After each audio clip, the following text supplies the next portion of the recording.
The Battle of the Toys, when Martian kids and Earth kids join Santa. Okay, I had one more thing I wanted to talk to you about. We both are lean liberal. One of us leans a little more than the other. That's true. Chauncey, I know you're a communist. You don't need to. Totally.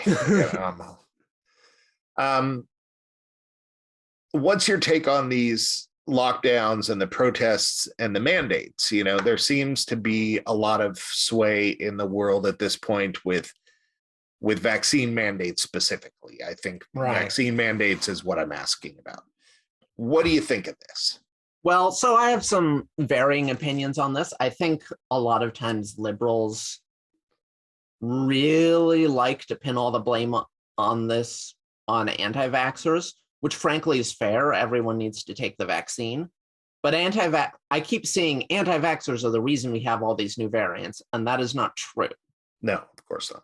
These new variants are showing up because the entire world isn't vaccinated, and the entire world isn't vaccinated because developing countries can't get the vaccine because, you know, we hold patents on it and stuff. So I think that's a big thing that no one on the left or the right really is saying, we're going to do something about this. You know, we're going to lift these patents. We're going to distribute vaccines in developing countries. No one is saying that. And that's like half the problem right there. So I just want to preface this by saying that talking about mandates and stuff, that is like only half the battle. And it's frustrating that that's only half of the battle that anyone is even talking about.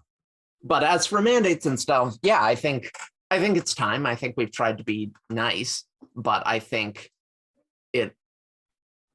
we've seen that way more people are not going to get the vaccine just ever than we thought. And we need to make them.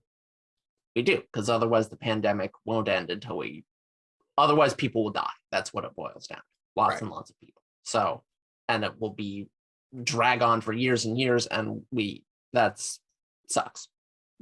Their right to not have a vaccine based on, you know, nonsense information that they believe does not trump other people's lives. So yeah, now, I think mandates for everything, frankly, at this point. Now, a lot of liberal leaning people don't agree with this, and I'm not sure that I agree with you either. You know, to mandate somebody to get shots like that shouldn't be an easy decision. Now, there are other vaccines that we have mandated, and personally, I am not upset that I have the polio vaccination. My mom was old enough to be my grandmother, born in 1936, and she had polio as a child, and when she smiled, it looked like she was smirking, but it's actually because part of her face was paralyzed from polio, you know, and so as soon as I start to say, like, no, people shouldn't be mandated to get vaccines, I do immediately come back to the vaccines that are mandated. So I don't know. I have a hard time wrapping my head around this. And then there's a conspiracy. Sorry, you were going to say something? Well, here's the thing for me is I see a lot of stuff like, you know, we can't mandate this vaccine because that's like a slippery slope towards, you know, mandating everyone beyond, you know, this or that medication. Like that's a slippery slope to depriving people of their freedom. And I think that's an argument that really sticks in a lot of people's minds. And what I would say about that is just because we do this thing does not mean we have to do another thing, right? Like there does not actually need to be a slippery slope. It's a series of decisions, and making this decision in no way impacts our later decisions. Oh yeah, but precedence is dangerous. See, precedence can be dangerous. I mean, like in our court system, in our court system, setting precedence adds power. That's true, but there's already ample legal precedent for, you know, vaccine mandates. So like the precedent already exists legally. So I don't know. I really don't see the difference. I think we can make the decision that is smart today, and then tomorrow we can make the decision that is smart tomorrow. And if at some point we fail to do that, you know, whether today or tomorrow, we'll have to deal with the consequences. But like it's not a slippery slope. It doesn't have to be a slippery slope. Right. Well, I have another believable COVID conspiracy that I worry about with this, with the variants. And it is not that the virus was scientifically made in a lab. It's that it came forth and people took advantage of the situation.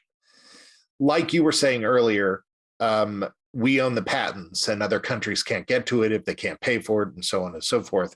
Right. And while it does kill people, in the world of deadly pathogens, it's not necessarily a high killer. In developing countries, no. Right. And even in an unvaccinated population, we were seeing it kill, not, I don't know how to say this nicely, but not a huge number of people in the span of companies making profit. They're just all, okay, well, it only kills 10%. So this is pretty good. Or something like that, arbitrary number. Yeah. So the idea is we keep the rich countries vaccinated, charging them money. They're pumping money into us, and we use the poor, underdeveloping countries as variant farms in order to create more and more profit that can just go on forever with a virus that has acceptable, air quote, acceptable for those listening, mortality rates. Did I explain that very well? No, I can accept that. I don't know that that's what's going on, but I don't know that either. I mean, my job is to speculate. I'm doing it, man. I'm doing it. Look, I think corporations will always do what's most profitable for them, because if they don't, then they'll be replaced by another corporation that is willing to do that. It's most profitable for them not to cure it. Right. Yeah. Well, I mean, I don't think they kind of can cure it with a vaccine, but it's most profitable for them in many ways to not allow vaccines to be produced in other countries, to have a monopoly on the vaccine distribution. Like, that is right. But your Tdap shot is pretty much curing it. You get 3 throughout your life, and sure. Well, so does the COVID vaccine, in essence. Well, then why are we getting boosters? I mean, the boosters help. The booster, the efficacy goes down. So here we have a virus that's basically a coronavirus, the same thing that a common cold is, a virus that we historically have a hell of a hard time curing. No, that's fair. And here it is mutating in a way that is scaring people and killing people, but the pharmaceutical companies look at it and say, we have an opportunity here.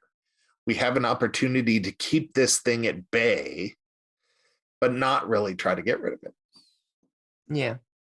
No, I see what you mean.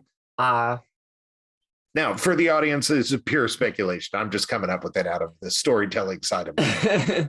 No, it sounds plausible. I think again, you run into a lot of people would have to, cooperate against their own interests to make this happen, right? I think if this were the case, you would definitely see whistleblowers who are like, hey, I have a dozen emails showing that we intentionally made the vaccine less effective than we could have. Like that would be a sort of massive project.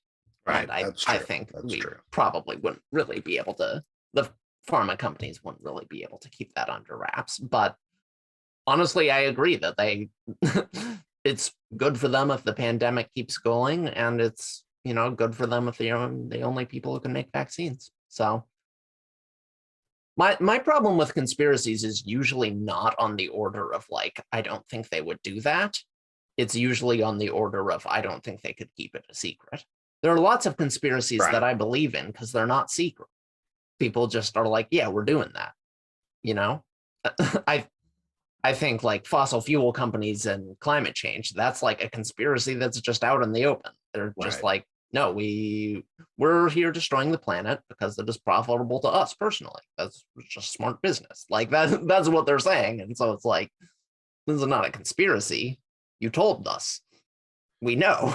Right. Whereas something like JFK being shot could be a conspiracy of literally under a dozen men who could have all kept that secret. And it becomes a plausible conspiracy because it is something that could be kept secret between a short list of people. But yeah, you're right. I mean, in fact, the entire planet would take a lot of hush money.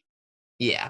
Like the biggest conspiracy I know of that like we know happened is, I think, like MK Ultra or COINTELPRO or something like that, where like people were saying it was happening in like the 60s, and then decades later we found out, yeah, it was happening. But those involved like a couple hundred people, specifically in an organization that gets a huge amount of money to like be organized in such a way that it's compartmentalized and information is secret. Yeah. So I think a couple hundred people in specifically an organization that is a powerful intelligence agency, that's about the limit, I think, of ability to keep illegal things secret. Right. Well, I mean, a conversation for another time would be, is technology ruining pulp and espionage stories, noir stories? So are we never going to see another noir story in a world where everybody knows where everybody is and what everybody's up to? Think on that. In the meantime, you've been listening to Radio Wasteland.